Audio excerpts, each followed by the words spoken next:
제가 몇 년 전에 진짜 너무 많이 아팠어요. 어느 정도로 눈을 뜰 수가 없어요. 눈을 못 떠요. 어떤 경우는 하루 종일 눈을 못 떠. 눈 조금만 뜨면 너무너무 고통스러워요. 그냥 눈을 못 뜹니다. 상상할 수가 없어요. 진짜 거짓말 안 못하고 석 달 동안 등을 바닥에 붙이고 자질 못했어요. 이 무릎을 펴고 자지를 못했어요. 그러니까 옆으로 무릎 오그려가지고 겨우 어떻게 좀 각도를 잡아야지 한두 시간씩 자요. 지옥이 따로 없죠. 더 심할 때는 뭐 고래고래 너무 고통이 심해가지고 고래고래 한 5시간까지 소리소리 질렀어요. 그래 결국 119 불러서 응급실 끌려가고 119 몇 번 타고 다녔어요. 제가. 하나님을 죽어라고 했는데 몸이 부서져라고 했는데 가정을 돌보지 않고 자식도 돌보지 않고 아내도 돌보지 않고 성도들을 위해서 먼저 그 나라의 일을 구하고 정말 목숨 걸고 일했는데 내가 왜 몸이 지금까지 아파야 되는가. 석 달 동안 눕지도 못하고 다리도 못 뻗고 눈도 못 뜰 정도로 내가 왜 이렇게 아파야 되는가. 왜 내게 이런 고통이 닥쳐야 되는가. 왜 육체의 이 가시가 내게 있어야 되는가. 내가 잘못하게 뭘 이렇게 많이 잘못했다고. 나보다 더 잘못한 사람이 얼마나 많은데 왜 내게 누구보다 특심으로 주님을 섬겼는데 성도들을 위해서 교회를 위해서 누구보다 힘있는 힘을 다하고 마음을 다하고 몸부림을 쳤는데 왜 내게 이런 고통과 아픔이 따라야 되는가. 왜 이런 아픔이 있는가. 하나님의 뜻은 어디에 있는가. 저는 알죠. 이 바울도 아는 거예요. 가시가 딱 생겼을 때 벌써 아는 거예요. 기도하면서 아는 거예요. 깊은 영성을 통해서 아는 거예요. 기도하지 않더라도 아는 거예요. 더 정확히 얘기하면 성경에는 그냥 딱 가시가 생겼을 때 시달리다가 알았어요. 알죠? 왜 그랬는지. 똑같아요, 저도. 교만하지 말라고. 하나님은 아시는 거예요. 겸손하게 만드시려고. 교만함을 없애시려고. 그 고통 속에서 깨닫는 것은 하나님이 나를 낮추시려고 하시는구나. 더 낮추시려고 하시는구나. 어느 정도 완전히 죽이시려고 하시는구나. 목숨을 끊어놓는 것이 아니라 제 자아를 완전히 죽이시려고 하시는구나 하는 것을 그 극심한 고통과 아픔과 좌절 속에서 계속 깨달았습니다. 몇 년 동안을. 몇 년. 며칠이 아니라 몇십일이 아니라 몇 달이 아니라 몇 년 동안. 그래서 제가 그렇게 심하게 몇 년 동안 고생을 한 다음에 진짜 많이 바뀌었어요. 그래서 10년 전, 20년 전에 저를 아는 성도들이 그 고난을 겪은 다음에 만난 다음에는 이구동성으로 하는 말이 어떤 말입니까? 목사님이 변했다. 어떻게 변했다? 많이 변했다. 네. 원래 어땠는지 그분들은 아시죠. 저도 알고 제 가족들은 아는 거예요. 그러니까 그때 그 극심한 고통, 정말 이루 말로 표현할 수 없는 그 고통과 아픔 속에서 하나님은 저를 계속 부시신 거예요. 내 자아를, 제 교만을, 내가 잘하고 있다고 했던 거, 남들에게 인정받았던 거, 실력이 있다고 했던 거, 누구보다 열심히 했다고 하는 것들, 영감 있다고 하는 것들 막 갈갈이 그냥 막 부시셨어요. 완전히 깨부셨어요.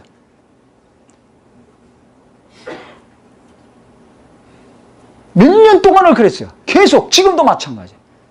솔직히 말씀드리면 제가 예배하기 전에도 막 개척했을 때부터 막 그냥 주여. 그렇게 수많은 사람들을 놓고 수십 년 설교했던 사람이지만 그 몇 명 안 되잖아요. 개척에서. 초창기 멤버들 아시지만 그 몇십 명 안 됩니다.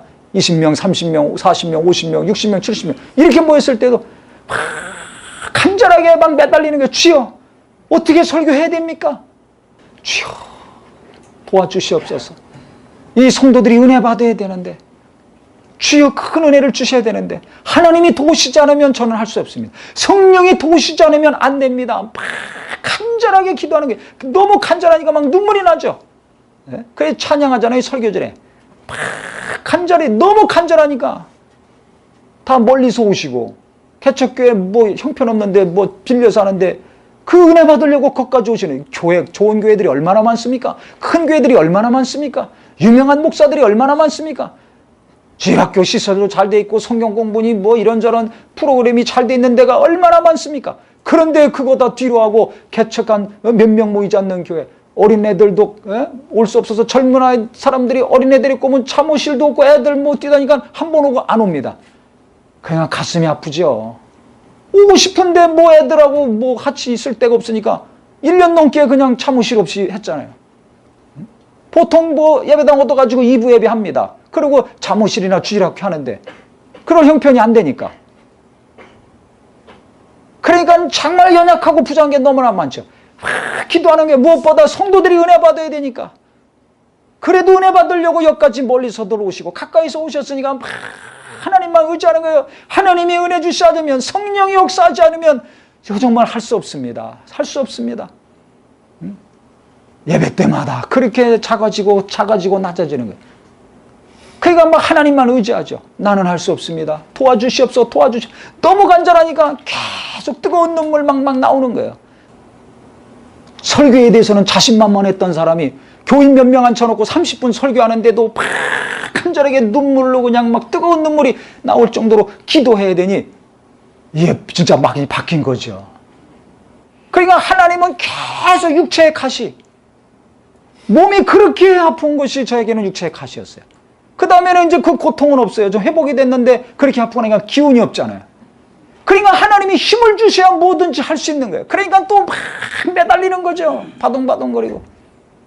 그러니까 이 고통을 통해서, 아픔을 통해서, 그것이 사람으로 말미암은 것이든 자기의 연약함이든 육체에 속한 것이든 물질에 관련된 것이든 자식의 문제든 간에 정말 이 고통과 아픔을 통해서, 좌절을 통해서 하나님은 나를 낮추시고 내 교만함을 부수시고 내 자아를 십자가에 못 박게 하신다는 것을 보고 깨닫기를 예수 이름으로 축원합니다.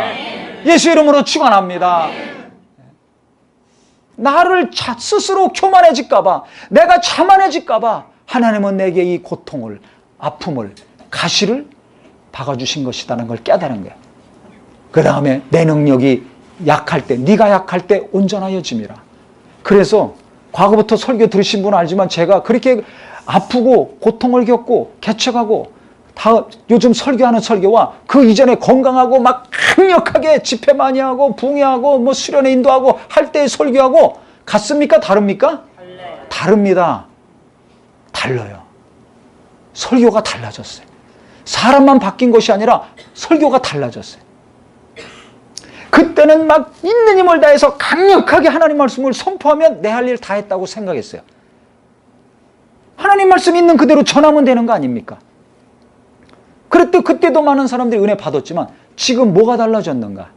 하나님 말씀을 있는 그대로 전하는 것이 아니라 이 말씀이 제 안에 들어와서 더 깊이 들어와서 깨닫게 하고 감동하신 말씀이 선포되는 겁니다. 그러니까 똑같은 말씀 같지만 초점이 달라요. 목표가 달라요. 하나님이 역사하시는 깊이가 다릅니다. 그러니까 내가 변화된 만큼 내가 남편을 변화시키고 자녀를 변화시킬 수 있는 거예요. 내가 변화된 만큼 성령이 더 나를 도우시고 일하실 수 있는 겁니다. 근데 내가 변화되려면 고통이 따릅니다. 가시가 있습니다. 그것 뽑아달라고만 계속 지금도 기도하고 있습니까? 그것이 아니라 이 고통을 통해서, 아픔을 통해서 나를 돌아보고 내 교만이 없어지고 내 자아가 죽고 내가 더 온전케 되는 은혜의 심령, 겸손한 심령이 되기를 예수 이름으로 축원합니다.